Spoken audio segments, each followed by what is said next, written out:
WVW Broadcast Network is pleased to present House to House with your hosts, Brannon and Melissa K. Howse. From cooking, decor, tablescapes, home improvement, and on-location reports that highlight American history, ingenuity, and free market capitalism that makes America great. And now, here are your hosts, Brannon and Melissa K. And welcome to another edition of House to House. I'm Brannon Howse. And I'm Melissa K. And today the show is going to the dogs, or we could call this from dog house to house, because we are at, you like that? We are at Duckhill Kennels with Robert Milner, who has been raising dogs for 50 years. We are in Somerville, Tennessee. This is the country out here, folks. We're about an hour and a half outside of Memphis, and this is where Delta was born and raised. Many of you have seen Delta on our broadcast. We make sure she's a big feature of the show because she's a big part of our family. She sleeps right in between us each and every night. She's spoiled rotten, and we love her. She's the best lab. She is a smart dog. She's the best lab we've ever had, and she came from right here. In fact, as I look around, a lot of these dogs look a lot like her. But this is a great story because everybody loves puppies. Can you not? I mean, who cannot love puppies and dogs? And if you're not a dog person, what's wrong with you? But reality is this is more than that. This is also a story about the free market system that we love to celebrate because Mr. Milner here, he's been training bomb-sniffing dogs. So maybe perhaps some of you have been kept safe at a major sporting event or a political rally or at a shopping mall by one of his dogs that's been trained. So here's a perfect example of a guy who puts his capital at risk, and starts a dog breeding program and raising and training dogs and provides a service, a national security service as well, but also family dogs and hunting. So we're happy to be here. We're going to be joined here by Mandy, just like the song by Barry Manilow, and this is Maury, right? And she's from Minnesota, up by Bemidji originally. So that's pretty amazing, and we have a lot of folks listening there. This obviously is our doctor. Well, it should be Dr. Robert Milner, but this is, you agree with that? Yeah. Yes. We just gave you an honorary degree. He's like, I'll take his paycheck, too. Well, Melissa, what do you think? We look around, we see dogs that look like Delta, don't we? Yeah, I've seen quite a few that look just like her. Well, you've been doing this for 50 years. You originally were doing shock training, shock collar? Compulsion training, we'd like to call it what? politely. Compulsion? Compulsion training, yeah. But you decided after 9/11, you had so many orders for bomb-sniffing dogs, you couldn't train enough of them fast enough. Is that right? Want me to tell you the story? Yes. Yeah, okay. After 9/11, the Memphis Fire Department had deployed a urban search and rescue task force to the Pentagon, which has a dog component in it. And when they got back, they called me up and said, please come fix our dog program. It's broken. Dogs didn't do very well. And I said, okay. And I was doing it as a volunteer, and I started training these guys. I recruited 50% cops and firefighters for dog handlers, and got new dogs, young ones, and taught these guys how to train them. And I got about 2 or 3 months down the pike, and I looked at our progress and said, this is going to take 18 months to get done. And I said, that's not acceptable. And I said, it's probably the training model, which was compulsion, make them do it. Which is, again, using a shock collar. Yeah. And I said, I'm going to look around and find a better one. And I looked at the Navy's Dolphin program, which had millions of dollars spent on it. And I said, this looks like a good program. And it was all reinforcement, all reward training. So you use a clicker, because I know that the night we came to get Delta, January 15th, 2000, she's 5, so I think it was January 15th, 2015, and you had this clicker, and you were making her do little tricks and everything. I had never seen anyone work a dog like that. That dog was probably, I don't know how many months old, but she was like 4 months. Was she about 4 months old, 5 months old? I think she was and she was just performing like amazing. She was so well behaved then. So you were able. Her. No. She was really well trained until I spoiled her rotten. Lost your clicker. No, I still have the clicker. But she basically uses the clicker on me. She controls me. I perform for her. She still will do the. She knows the clicker. If we get it out, she sits right away. And, She yeah, she like, knows it because she knows a treat's coming. But when you flipped over following that Navy model of using a clicker, how they were training dolphins and positive reinforcement, you were able to train what percentage of dogs increase from when you were using the shock collars? I was able to train them. I went from a success rate of probably 70 to 75 to a 100% success rate on the dogs, and the training time decreased by 300%. wow. So you're able to train 3 times the amount of dogs using their positive reinforcement. 3 times faster with new trainers and new dogs. So not just 3 times faster, That's incredible. but you are also getting 100% proficiency. Yes. So tell me about, from a national security standpoint, after 9/11, bomb sniffing dogs. Where do what agencies are buying your dogs? Where are your dogs going? Because some of these folks watching this broadcast right now, they may be coming in contact with your dogs, walking past them, or being in a building that's being kept safe because of your work. Well, anything that has an odor that you can detect, they go into those jobs. They go into bomb dogs, search and rescue dogs with FEMA to find buried victims in structural collapses.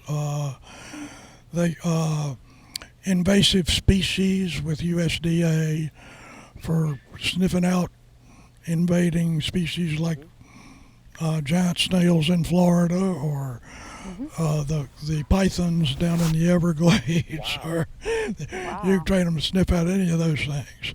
What do you like working with better, dogs or people? Dogs. Much prefer the dogs. Why is that? I know you got to have an answer.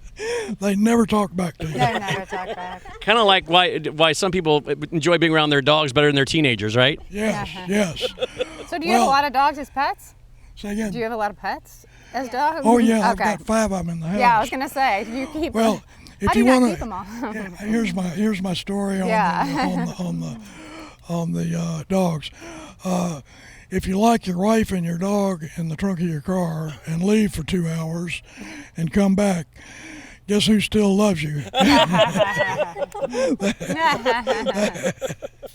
That's good. That's good. Yeah. You're gonna be in trouble with your wife, but that's a great one. I'm gonna have to use that one. All right. So these are your trainers here, right? Yes. So you trained them. Maury's the manager. Maury's the manager. She's the assistant manager, and we have some more trainers running around somewhere. And how many acres you have here? 200. 200 acres. And you train them on how to take what you do, and then they duplicate you. Yes. Okay. You also have a class you teach here, don't you? Tell me about the class you teach. I do a 2-day class once a month, and I put it on Zoom as well, and it's all positive training, and it's really designed to change the culture of the viewer, because that's the biggest problem with dog training today is the culture is poisoned a little bit, and they need to quit making the dog do the stuff and learn how to let the dog make the decision and get paid for it. And paid for it with a reward. So what you told me on the phone is you're trying to really leave a legacy of switching from shock collar treatment to clicker. This is a legacy you want to leave. Yes, definitely. How many dogs a year are you training and putting out for, say, just from the standpoint of bomb sniffing dogs or government contracts? I would say government maybe 50, search and rescue maybe 20 or 30. I think the government's getting ready to go real up pretty high, because they've got a requirement coming for 100% inspection of air cargo. Oh, wow. 100% inspection of air cargo. That's good to hear, and that will increase it. Let's talk about the family watching today who's maybe in, your old stomping grounds as well as mine, Minnesota. Although I'm from here originally. I just got moved up there with a family transfer when I was a kid. But I came. His radio Yes, realized it was cold and came back. And but we got a lot of folks listening in Minnesota, Wisconsin, Michigan. Of course, there's trainers up there, but I get my dog from you. I have had a couple dogs from up there, but my last dog is so great. This is where I'm coming for all my dogs. So let's say a family's watching today and they want a good hunting dog. What kind of hunting dog do you train? Wonderful hunting dog. It's again positively trained. He's very steady, very affectionate, pleasant to live with. I firmly recommend that they raise the dog in the house because it makes for much better communication between dog and person, which is the biggest problem people have with dogs, is that people don't know how to communicate with them very well. So you're kind of a dog whisperer. Yes. He's a dog communicator. He's a dog communicator. He's a dog communicator. So tell me, what kind of dogs are you training? Are you training dogs for quail hunting, pheasant hunting, all the above? All the above. All the above. And Tell her about the handler training we were doing right now. the handler training you're doing. Body language. Oh, body language. So we started. This way so I can get your pretty face. There we go. So we started working on the trainers acting with the right body language. It's really hard because if a trainer's tight. So Mr. Robert has a couple of drills that we practice using different muscles to practice, because just like anything else, this is a sport or an event, so to speak. So if you don't practice those muscle memories, you can't do it right. So are you telling me the dog is watching your body language? Always. That's his language. Right. That's his language, yes. You ever heard him say anything? No. But you've seen him say stuff. Let me tell you about my dog Delta, which came from here. That didn't take much, did it? It sure didn't. That was easy, My dog, yeah. my dog Delta is so attuned to what I'm doing. More she so than lays- any of our other labs. Absolutely. Yeah. She lays at my feet when I host my radio show every day, 1 to 2 on 53 stations. When I say to the guest and I'm done and I say, thanks for listening, take care, she knows that word take care because I say it every day. So she knows I'm going off the air. But she knows I usually sit and talk to my board operator for a minute or two. And she knows when I'm done talking to him, and she can tell when that conversation's wrapping up, and she will stand up off her bed because she's listening to what I'm saying and she's watching my body language, because she knows that I have to go grab this little stylus pen, and the stylus pen is what I use to then touch the screen and turn everything off. She watches for me to grab that stylus pen, and she's listening. So she's reading my body language. That dog is so stimulus response trained that our kids, when we would go to bed at night, would text her to say, I'm at the back door, to let them in, right? Yeah. So that if the text goes off at 11:30, 11:45, she gets up and goes right to the back door. Every night when All they're she had to do is hear home. the ding of the text, and she knew what to do. Yeah, well, they're pretty smart, and that's what the positive training does. Allows them to be smart, and allows them to get paid for being smart, and then they'll keep being smart. And get paid could be anything from a treat to getting to play with a tennis ball or what? To a pet, to an ear Whatever rub. the dog wants. Whatever Whatever the dog wants. Yeah. Considers a reward. Whatever the dog considers a reward. How long does it usually take to train a dog to be clicker trained effectively? Is it About. What? I was gonna say to do to what? respond To the clicker? To respond to the clicker. Yeah. One session. One session. Wow. So they associate that click with something positive in that reward, whatever it might be. If the trainer's done their job right, yes. Wow. Have you seen personally, as trainers trained by Mr. Milner here, have you seen the difference between training yourself as well from a shock collar? Because I always felt bad about the shock collar. I have to admit, I used the shock collar in my first lab, but that's the way that dog was trained. And now the clicker training, I just hated using that shock collar. And so because I felt bad about it, I didn't do it, which meant then my training was bad because I didn't want to use it. You see what I'm saying? Yep. I never saw a shot collar, but we've watched Mr. Robert take a young gun dog and within the first session have them go out and do a memory and be introduced to a whistle stop. Absolutely. All right, so before we do a little demonstration, anything else you'd like to tell us? Well, the essence of all of this training is to communicate to the dog what you want first, which is with body language. So not to confuse the dog. So what you're telling me is that most people confuse the dog. Yes. Most people can't shut their mouths. And all that noise comes out of it means nothing to the dog. And if you will be quiet, keep your mouth shut, the dog will learn 10 times faster. So when you guys are training, there's not a lot of talking going on at all, just that clicker. Zero, except for this whatever signal I'm using for that lesson, like the dog's name to come, or Like when we picked up our dog, you trained it that when we did this, that meant to sit. Yeah. So there was not even the command of sit. There was just don't use a lot of words. No words until the behavior's already learned. The dog doesn't speak English, so you have to do the... that's the only way they can know what you want, is have them figure out how to get them to perform a behavior and then put the word on it and pay them. You know, one Wow, that's thing, incredible. Melissa, I know you've appreciated, and anyone watching that wants to get a dog from you guys, you fly them all over the world, right? Yes. Fly them all over the world. Yes. So certainly in the U.S. is not a problem, and you're shipping them from one end of this country to the other. Correct. And your phones ring off the hook, don't they? Yes. Yeah. Well, you're He gonna said get. especially recently. Why recently? last Because few everybody's months, wanting a it's dog with been- all this going on. Coronavirus. Y'all want a dog? They want a dog, yeah. It's comfort. It's comfort, and they want some more company at home. Well, I notice a lot of kids today, and a lot of people today have anxiety. They say, and they have anxiety pets, they have comfort pets. So I would venture guess from that standpoint alone as well, your business is shooting up because a lot of these teenagers today, you know, I'm running into more and more young people, high school, college kids that have a dog, and that dog's going everywhere with them as a comfort dog. Yeah, and a dog is a better character builder in a teenager than anything else you can think of, probably. Why? Because it teaches the kid to structure his time in a non-authoritarian manner. And he starts, if he's got to feed the dog, he'll start getting more self-disciplined. It also teaches them a little more compassion and gentleness, doesn't it? Yes, definitely. Best thing in the world you can do. Give a kid a dog. Yeah. I agree 100%. That's why I got 3 of them, one for each kid. But reality is, we want to see some of this. So what? How do you want to take it from now? Should we bring a dog out here and film a little demonstration? You want to do a puppy You want- or you want Becca? The puppy. You want a puppy? Or both. All right. So he wants a puppy. What is your website, by the way? DuckhillKennels.com. DuckHillKennels.com. DuckHillKennels.com. You also put it on YouTube. You got a lot of YouTube videos. Yes, lots of them. Again, that's a much better communication medium than a book. It's hard to see behaviors in a book. Yeah, it is. Right. But with video, you can look at it and boom, you got it. Melissa, I know one of the things you appreciate is that Delta, when she goes outside to play Frisbee or tennis ball or whatever, she's very aggressive, loves it.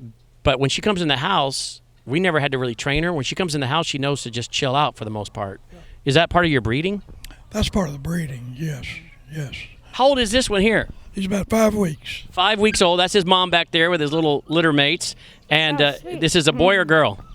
Whoops. You got to check, do you? Boy. That's a boy. All right. And this could be a bomb-sniffing dog. It could be a family hunting dog. We have no idea what this dog will. Search and rescue dog. Search and rescue dog? Yeah. I've got some Yeah, she's firefighters she coming is beautiful. from California next week to talk about search and rescue dogs. Wow. So coming all the way from California to look at search and rescue dogs from Duckhill Kennels. That's amazing. That's Boy, this is very wonderful. rewarding what you do. Oh, it is. I love it. I can You can tell you tell love you it. love it, Even my yeah. wife said, you know, would like to have some land and raise some dogs. It's hard work, so people need to make sure they understand. But from the surface, it's very appealing. You get to spend the day with. I know, right. these sweet puppies. right. Then why don't you come on over and have her come sit down?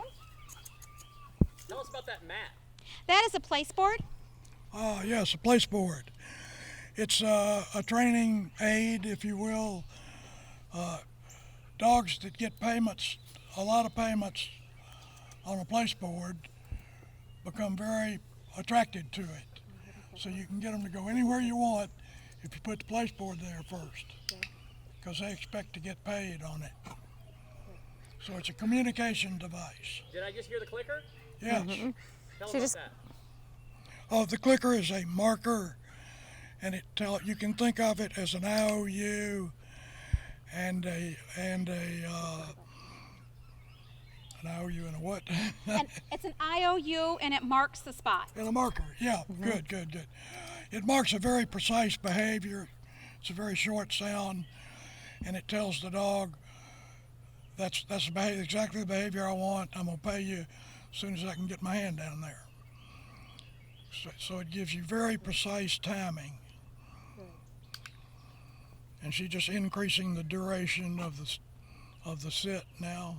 Did you just tell it to lay down? No, but she's going to reward for But she's that. going to say lay down and reward him anyway.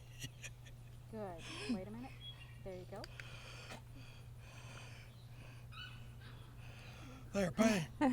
Down. a good trainer, Nice hip roll. when he recognizes a behavior that he wants, he pays it. The hip roll is rolling his butt over to the side. There, he's got a rolled over hip. He's right there. He's not going anywhere, He's right? not going anywhere. He's made a decision Right. to stay there. That's a sign that they're relaxed. And they're paying attention. Yeah. Very good. Delta She taught you well. Yeah. Can you run the course with her? She's so cute, though. She does look just like Delta. Do we have another one the same size? How long is a average puppy? Like under 4 months attention span? Under 4 months, it's going to be 3 minutes. The training session should be 1 to 3 minutes. If he gets it done in 30 seconds, stop and put him up. If it takes 2.5 minutes, you're fine. If you hit 3 and he hadn't done it yet, you quit and you put him up. And you And only come do back tomorrow. 1 time a day? One time a day. Wow. I will bore you with the University of Copenhagen research project that they did in 2002 and took a group of 50 beagles and divided them into 4 groups and trained a behavior of getting a basket and stay there. You want me to take him? Yeah. And the groups were labeled W1, which was 1 session a day, 1 day a week. W3, which is 1 day a week, 3 sessions on that day. D3, which was 5 days a week, 3 sessions on each of those days. And D1, which is 5 days a week, 1 session on each of those days. Wow. And the dogs that did the best were on W1. So 1 time a day. 1 time a day. No, 1 time a day, once a week. Wow, 1 time a day, once a week. So you're saying that dog can I'm remember that surprised for they a can whole week? remember that. They don't forget. With positive training, they don't forget. That's another benefit. So 1 time a day for 1 week, those dogs did better than ones being trained all the time. Trumped 3 times a day, 5 days a week. You need to train other dog trainers in what you're doing. Do you do? I'm trying. Yeah. So you're now training the trainers. Well, he needs Yeah, to because you have a great I model. agree. I agree. Yeah, I like agree. most people need to be doing this. I don't. The problem is that the dog sector is kind of superstitious, and it's real hard for them to let go of those things. Right. They want to go do it the old way, the way they've always done it. They don't want to learn. Yeah. Do you have that's people it. coming to you asking? Kind of like masks. Yeah, really. I like that. All right, so what she's doing now is going to take him through this course. Tell me what she's doing here. Well, she's taking him through some unsteady swinging pallets so that he gets used to poor footing. Then he's going around the corner and going through a long, narrow pipe that's swinging. So again, unsteady footing, darkness, etc. Then we taking him across a little swinging bridge that's very unsteady that he can poke his foot through. Again, this is teaching agility, basically. And this, an elevated walkway with grading on it so that he's 10 or 15 feet above the ground and got poor footing. And we get them very comfortable with that when they're a puppy. And this is all, again, for search and rescue dogs as well. And This is for their future occupation, basically, for the scent detection dogs. Search and rescue and bomb dogs both have to be comfortable in all these kind of situations. So we could see that puppy was working to get to the end, to get to that bowl of food. yes. He's and he watching gets- the food. So you work these dogs a lot when they're hungry. It's kind of hard to work them after they've had a full meal. So you're working them before they've had a full meal. Yeah, they work a lot harder when they're hungry. So to people watching at home, if they want to work their dog, don't try to do this right after you fed the dog. No, that's a bad time to do it. It won't work as well. So And the best time of day is what time of day to train a dog? Morning, afternoon, night? when the person is at the mellowest stage of the day, The person, not the dog. the person, not the dog. So it comes back again and again to most of the bad training is not the dog, it's the person. It's the person. Yep. So the dog really picks up on the person's moods and. Yes, and the person communicates the wrong thing when they're unhappy. I've noticed that none of your trainers have used a harsh toned voice. No, or none of that yelling at it. Everything has been only thing I've heard is either they ignore the bad behavior and there's no reward for it, or praising of the good behavior and a reward for the good behavior. Yes, that's all we allow is praising or a reward, and for a food reward or a retrieve reward or a tennis ball reward. So no yelling at the dog, using a gruff voice for the dog, shouting no at the dog? No, none of that. Never tell them what not to do. They can't understand that. You can tell them what to do by getting them to do it and paying them just as they finish. Then they understand it. Otherwise, you can forget it. If you're making them do something, it'll take you 10 times longer. Amazing. Tell us about nutrition. 50% of dogs die of cancer is what he was. 50% of dogs die of cancer by taking half a cup of kibble out of their dog food 3 times a week and exchanging it for raw vegetables, raw fruit, whatever. You can decrease that from 50 out of 100 dying down to 5 or 10 out of 100 dying. By increasing, say that one more time. By taking half a cup of dry kibble out and adding half a cup of raw fruit, raw vegetables. But how many times a week? 3 times a week 3 is all. times a week. And you'll decrease their cancer rate by how much? It'll cut it down to 5 to 10 dogs out of 100 versus 50 dogs per 100.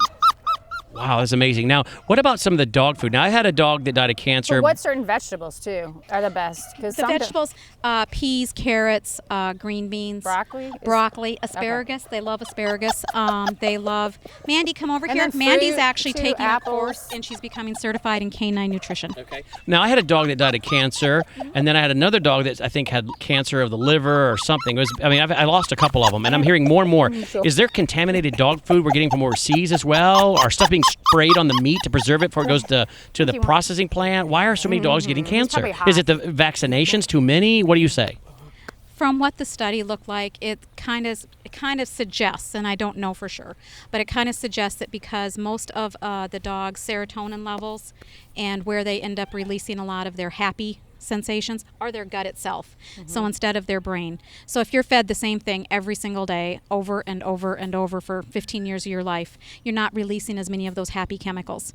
So I don't know if that has something to do with the fact that it's keeping them more engaged in eating. Our dogs, when they know it's strawberry day, they go crazy. They can see us chopping up the strawberries to put on it. Aren't there certain fruits and vegetables though that you have to avoid? Yes, there is. Mandy, you know those more than I do. Yeah, because I know some can be more toxic almost to dogs, can't they? Yeah, like anything with seeds, like grapes for sure. Okay. Give a dog grapes. Right. No grapes. No, they're toxic. No prunes? Or plums. Or plums. I'm sure we can research dried it, fruit I'm gonna do that. at all. So what do we not give them? No seeds like apple seeds, pomegranate seeds, anything like that. No grapes, no dried fruits, because there's a lot of sugar in those.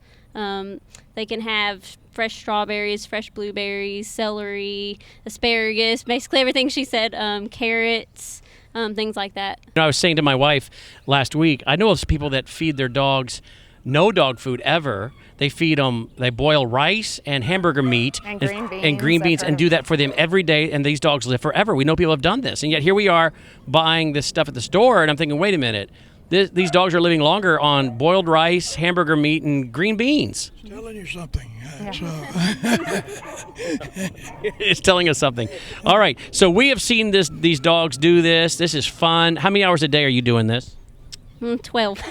12 hours a day. Now, what about people who don't have the benefit of living in your backyard? They can still go to Duckhill Kennels, and they can order a dog from you, pick a dog from you, and they can also learn about training. And you say you're doing these classes. Do they pay and can take the class online from anywhere in the country? Online class free on Zoom.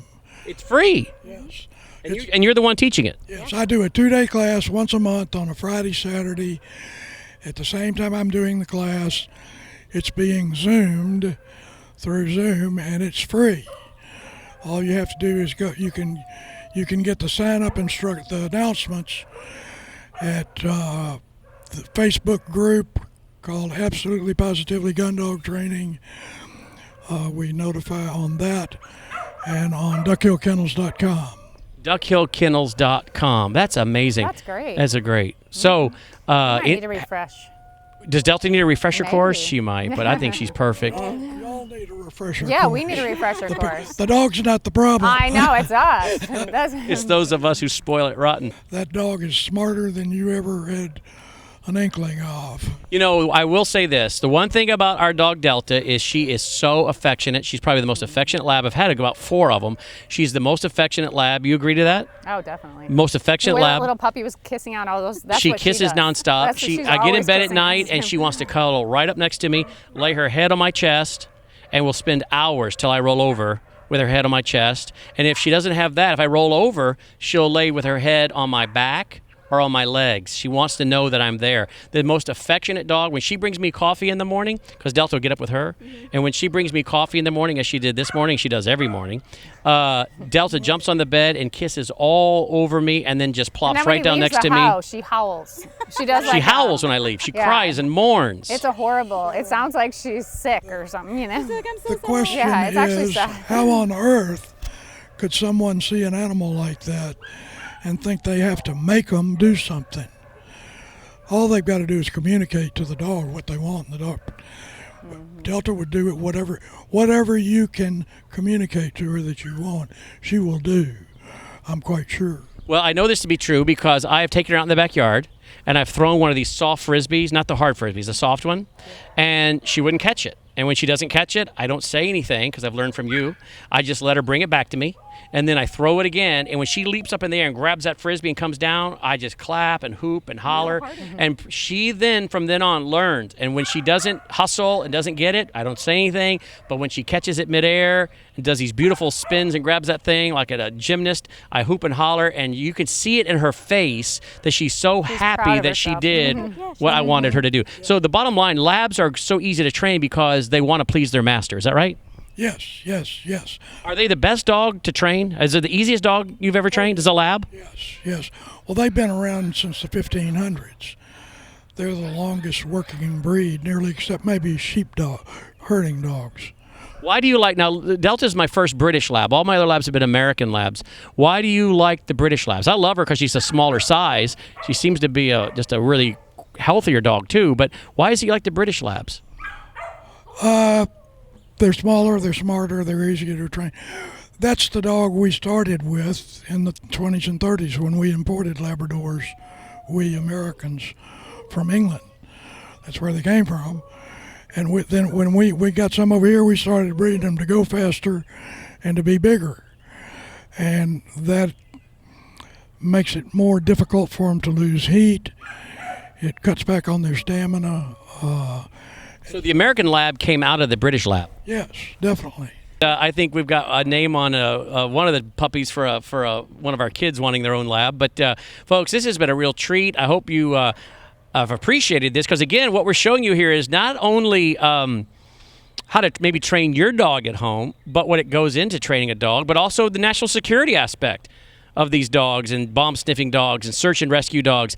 Mr. Robert, as we conclude here, we're in a weird time in America where the entrepreneur, the person involved in the free market system, is now considered a bad person, an evil person. But reality is what you do not only provides a living for yourself and your family and these young ladies here, but it provides great enjoyment for families that get your dog, whether it's a dog for companion or it's a dog for hunting, but it also is providing dogs for saving lives and for national security.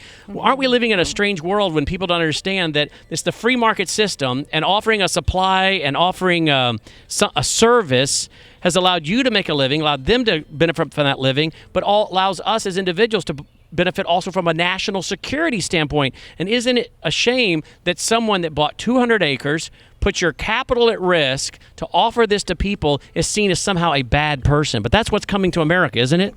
Yeah, it's been 50 years of spending a lot of money and doing a lot of hard work, but I enjoy what I'm doing, and I'm doing something that's good, and that's what fulfills me, and I'll keep doing it till I fall over.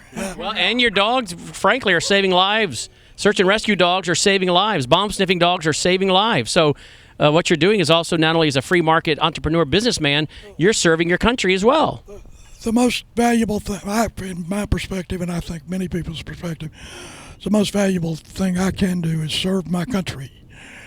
and I've spent a lot of time and work doing that, and I plan to continue it.